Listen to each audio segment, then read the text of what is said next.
Bienvenidos hermanos a estudiar la Biblia. Qué bueno que están temprano con nosotros. Y antes de empezar, yo sé que hay algunos que nos escuchan desde otros países y no necesariamente de El Salvador, sino que probablemente de Latinoamérica y también quizás de Norteamérica, habla hispana. Entonces, pero deben de saber que aquí en El Salvador, los casos de COVID, los casos de coronavirus han aumentado. Eh, Lastimosamente, ayer perdimos la vida de un hermano muy querido acá, el hermano Carlos Portillo. Y hay otros más que están enfermos, otros más que tienen a sus familiares enfermos. Y hay otras pérdidas. Entonces, quería hacer el llamado a todos aquellos que pueden ejercer algún tipo de influencia sobre sus amigos, sobre su familia, de tener cuidado y de ser un poco más responsables y considerados con la situación que otros están pasando, de ilustrarse, investigar y decir, estas son las formas en las que uno está más propenso a contagiarse, investigar cuáles son los lugares o cuáles son las recomendaciones que se deben de seguir para estar alejado de la posibilidad de contagiarse. Con toda la información que hoy tenemos sobre el virus, es irresponsabilidad no ilustrarnos, no investigar. Imagínense, al principio se decía que el virus se pasaba incluso por los perros y por los gatos. Hoy eso parece risible por la cantidad de información que tenemos, pero está en nuestra responsabilidad investigar y compartir esa información con nuestros familiares y amigos con mucha sobriedad y animarlos a ser responsables sobre lo que hacen y cómo lo hacen. Lastimosamente, yo sé que algunos preferirían que nos mantuviéramos reservados de hablar del tema, pero lastimosamente sí, el juego en el estadio es irresponsabilidad. Imagínense todas las fotos, todos los videos que hubo del partido pasado, del juego pasado, todas las personas sin mascarillas. Quisiera creer que hoy va a ser diferente, pero está lloviendo, no sé si el partido está sucediendo, pero ¿cuántas personas se van a quitar la mascarilla porque se les mojó? ¿Cuántas personas van a estar sin mascarilla? ¿Cuántos van a salir enfermos de gripe? En realidad es una muy mala decisión en este momento ser parte de algo así. Entonces, no les estoy diciendo vivan con miedo, no les estoy diciendo ya no tengan amigos, les estoy diciendo ilústrense. Les estoy diciendo, tengan cuidado. Hace poco fui a hacer ministerio a Santiago de María y en el carro fuimos con el cubrebocas 3 horas en el camino y ustedes me dicen, bueno, pero qué locura. Yo no iba a dejar de servir por una enfermedad, pero tampoco iba a ser irresponsable de no usar un cubrebocas sabiendo que hay una enfermedad. Entonces, no les estoy diciendo dejen de vivir, les estoy diciendo ilustrémonos con responsabilidad y seamos una luz, seamos un lugar al que la gente puede mirar en búsqueda de un ejemplo de sobriedad y de paz. Bueno, creo que me extendí un poquito más de lo que yo pensé en eso. Así que vayamos al nuevo libro que estamos estudiando hoy. Yo les dije, nunca lean Jonás sin leer Nahum. Y curiosamente, hoy estamos leyendo Nahum. Ahora, yo sé que en un solo día no se escarba lo suficiente como para decir que hemos estudiado el libro de Nahum, pero yo les he dicho ya muchas veces, esto es solo superficial, está en nosotros ir la mía extra y disfrutarlo un poco más, ir leerlo un poco más. Ahora, Nahum, como datos introductorios, fue escrito él predicó 130 años después de Jonás. ¿Por qué, como dato introductorio, es importante que nosotros siempre recordemos esto? Porque la pregunta número 1 es que si este Nínive es el mismo Nínive de Jonás. Entonces, sí, por eso Nahum es la segunda parte de Jonás. Porque Jonás les predica a estos y es exactamente a la misma ciudad que les predica ahora Nahum. Ahora, hay una diferencia de la Nínive de Jonás y la Nínive de Nahum. Hay una tremenda diferencia que nosotros no podemos dejar pasar. ¿Y cuál es esa diferencia?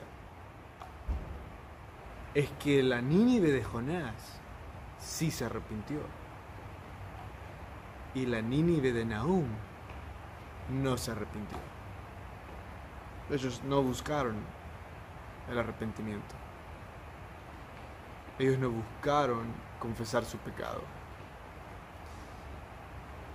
Aquellos de ustedes que han escuchado sobre la historia del pez que se tragó al hombre, también deben de haber escuchado sobre la ciudad que Dios le dio la oportunidad y 130 años después se olvidaron de Dios.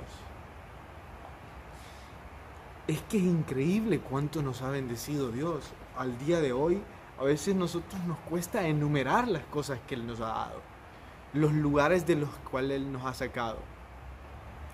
Pero ¿saben algo triste? Que a veces se nos olvida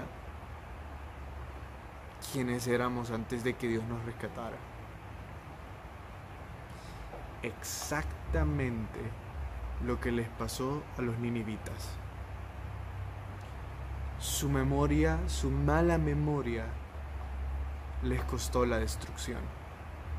Porque como ellos no recordaron a Dios, no recordaron quién les había salvado, quién les había dado una segunda oportunidad, regresaron a sus viejos ídolos, a sus viejos cultos idólatras, y regresaron a hacer lo que hacían antes. Por lo tanto, el juicio de Dios iba a venir sobre ellos. Y precisamente de eso trata la pregunta número 2.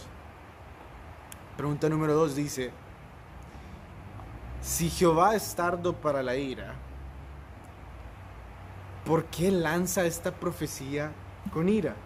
Bueno, es que en el verso 3 de Nahum, capítulo 1, o sea, en los primeros versos de este profeta, leemos lo siguiente.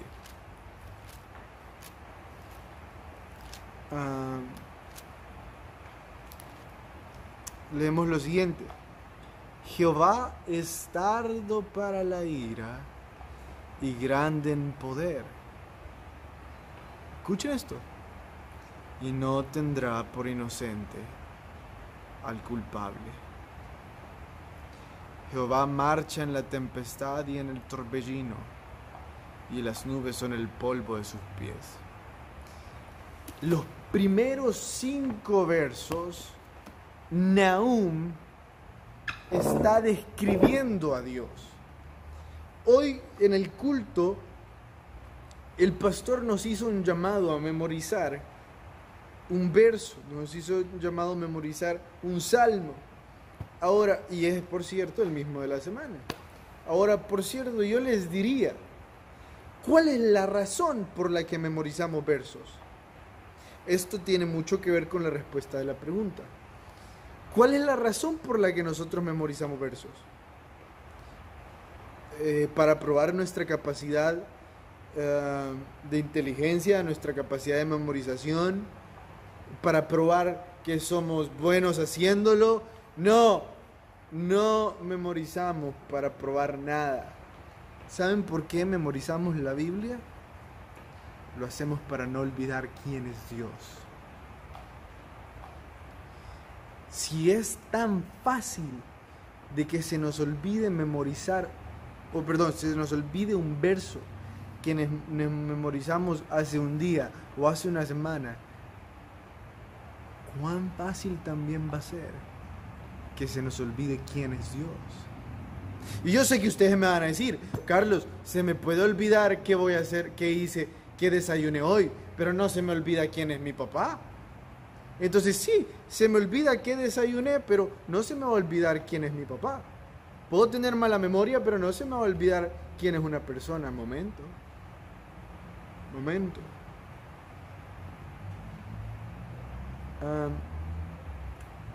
Cuando nosotros dejamos de estar tiempo con una persona, nuestro cerebro empieza a ser selectivo sobre lo que nosotros conocemos o recordamos sobre esa persona. ¿Selectivo en qué forma? Cambiamos la esencia de esa persona y nos hacemos una idea de esa persona alejada de la realidad. Por eso es que después de mucho tiempo y volvemos a ver a alguien, decimos, hey, te ves más delgada, más delgado, te creció el pelo, creciste, qué sé yo, porque nosotros teníamos una idea alejada de la realidad.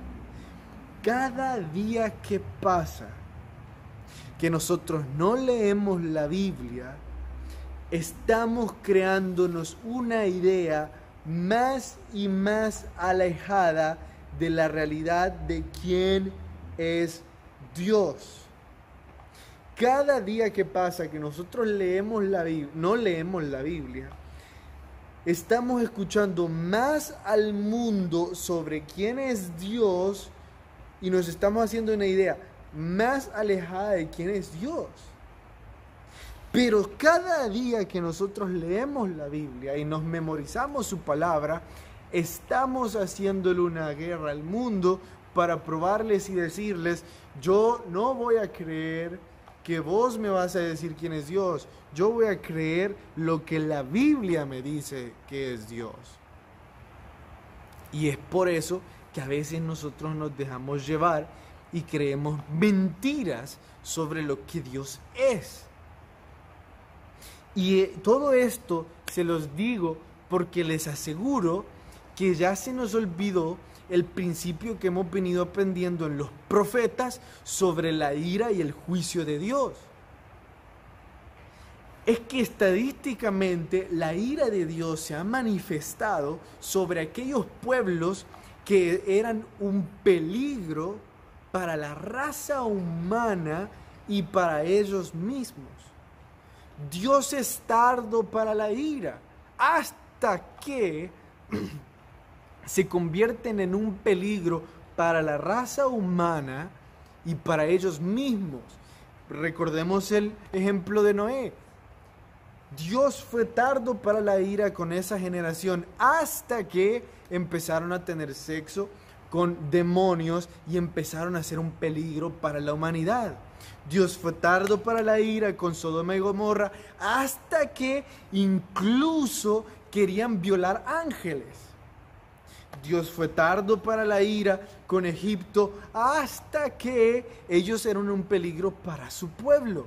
Dios fue tardo para la ira con su mismísimo pueblo, con los judíos y con los israelitas, hasta que empezaron a ser un peligro para las otras naciones y para el linaje mesiánico. Entonces, Dios es increíblemente misericordioso, pero también es increíblemente justo. Los ninivitas eran conocidos por la crueldad con la que trataban a todos a su alrededor. Dicen los historiadores de que los ninivitas tomaban a sus rehenes, a sus prisioneros de guerra, los despellejaban vivos y ocupaban la piel como trofeos en sus recámaras. Cuando usted iba a las recámaras de los ninivitas, encontraba pieles de personas. Y ahora usted pensará, y después asesinaban a esas personas. No, las metían en un toro de hierro que funcionaba como un horno, los metían ahí y encendían el toro despellejados y los quemaban vivos. No es el punto hablar sobre la crueldad de ellos. Eso solo se los decía como un ejemplo, de los cuales ya les di otros el lunes, sobre la crueldad de los ninivitas. Entonces Dios en su justicia tarda 130 años la ira hasta que ellos empezaron a ser un peligro para los demás y un peligro para sí mismos. Síganme en este pensamiento lógico. Entonces, si Dios trae el castigo, por favor síganme, no se me pierdan acá. Entonces, si Dios trae el juicio, el castigo, la ira, cuando estamos siendo un peligro para otros o para nosotros mismos, significa que realmente el castigo y la ira de Dios es una muestra de su amor en cuanto a protección. Significa que muchas veces su castigo viene a ser una obra protectora. Sí. Dios en su misericordia ocupa el castigo para protegernos a nosotros mismos de nosotros mismos y a otros de nosotros mismos. ¿Por qué estaba haciendo esto con los ninivitas? Por la calidad de maldad que los ninivitas habían alcanzado y crueldad. Entonces Dios dice, ya no solo es que ellos blasfeman en contra de mí, sino que se están metiendo con mis hijos, se están metiendo con mi creación. Debemos de ver eso como una obra de misericordia, porque si Dios no hubiera terminado con todas esas naciones crueles, e incluso con la mismísima nación de los judíos, porque exiliarlos fue una forma de castigo, ni siquiera quizás se hubiera perdido el linaje mesiánico. A ese punto iban caminando los judíos, a perder el linaje mesiánico. Entonces por eso Dios tiene que castigarlos, tiene que exiliarlos. Hermanos, cuando recibamos el castigo de Dios, cuando recibamos la ira, el juicio de Dios, debemos de saber, es una obra de misericordia. Él nos está protegiendo de nosotros mismos. Y quién sabe de qué otras cosas nos está protegiendo. Bueno, vayamos a la pregunta número 3.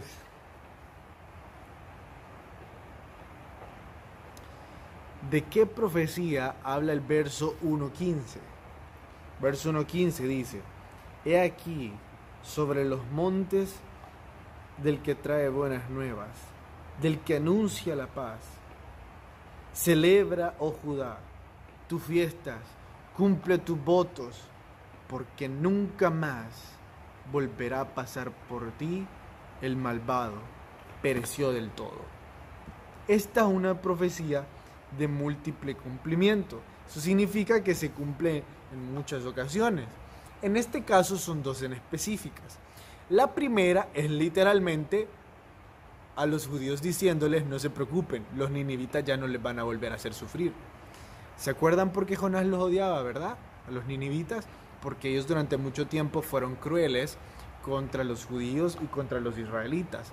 Ahora conocemos por la historia que los asirios eliminaron al pueblo del norte, a los israelitas, y por eso es que también hicieron sufrir muchísimo a los judíos, aún después de la redención, en este periodo de 130 años. Por eso es que Dios les está diciendo a los judíos: tranquilos, gócense, los ninivitas no los van a volver a tocar, porque van a perecer, van a ser destruidos.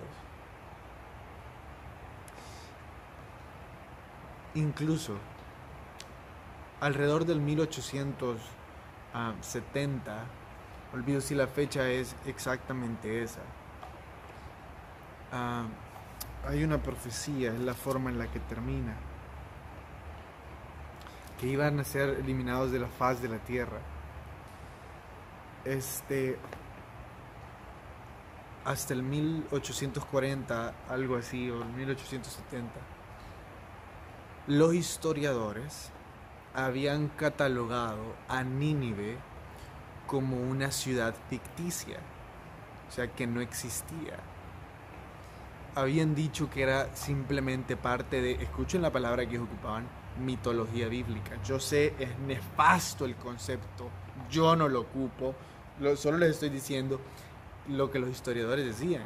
Nínive nunca existió, solo parte de la historia de fantasía bíblica. Pero un día, 1840, un arqueólogo estaba escarbando cerca del río Jordán, y lo que encontró fue una jarra con la inscripción de Asiria, con inscripciones asirias, que decía la tierra de Nínive. Ese arqueólogo empezó toda una búsqueda en ese lugar, y ya no era un arqueólogo, eran cientos de personas escarbando la ciudad y los escombros de Nínive. Y de repente los historiadores dicen, bueno, pues ya existió. Pero Carlos, ¿por qué trae eso a colación? Porque la destrucción que Dios trajo sobre los ninivitas fue tan grande que la historia ni siquiera los recuerda, si no es por la Biblia. Si ustedes quieren saber más sobre cómo fue destruido Nínive, no se los puedo contar hoy, pero está en los estudios de Nahum, creo que es el capítulo 2 o el capítulo 1. Solo fueron dos sermones en Icon, entonces ustedes pueden buscarlo ahí en Icon El Salvador, en la página, los sermones de Nahum, y ahí pueden saber más información sobre cómo sucedió esa destrucción. Ahí conté toda la historia, ahorita no tenemos tiempo. Vayamos hacia la pregunta número 5.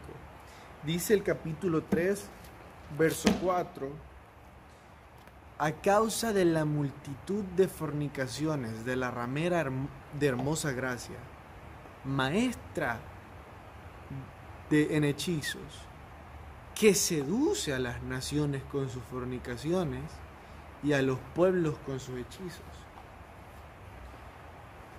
Una de las cosas por las que era conocida Nínive era por la exportación de sus dioses y de su idolatría.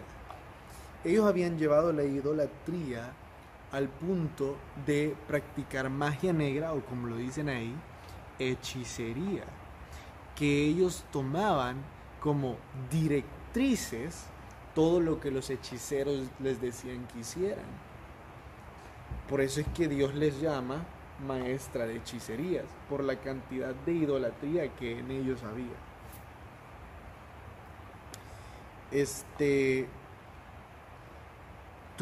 Tu pueblo, dice la pregunta 6, tu pueblo será como mujeres en medio de ti. Dice el verso 13 del capítulo 3. He aquí tu pueblo será como mujeres en medio de ti, y las puertas de tu tierra se abrirán de par en par a tus enemigos, y fuego consumirá tus cerrojos. ¿Qué significa eso de que tu pueblo será como mujeres? Tengamos cuidado con la interpretación, porque recuérdense que la Biblia protege, y Jesús especialmente habla sobre el valor de la mujer. Jesús es un gran ejemplo sobre ir contra cultura en cuanto a valorizar a la mujer. Pero hay una verdad que no es filosófica. Las mujeres fisiológicamente eh, tienen desventaja al momento de defenderse físicamente contra un hombre. Entonces, de otra forma, las mujeres fisiológicamente son vulnerables al ataque de un hombre. Yo sé que ahorita habrán algunas que me van a decir, no, a mí ningún hombre me hace nada. Y puede ser que sí. Pero imagínense estadísticamente que usted es una en 1.000.000 o una en cada 100. Entonces, de forma profética está diciendo, la ciudad de Nínive va a quedar totalmente vulnerable a que los medos y los babilonios entren y conquisten y destruyen Nínive.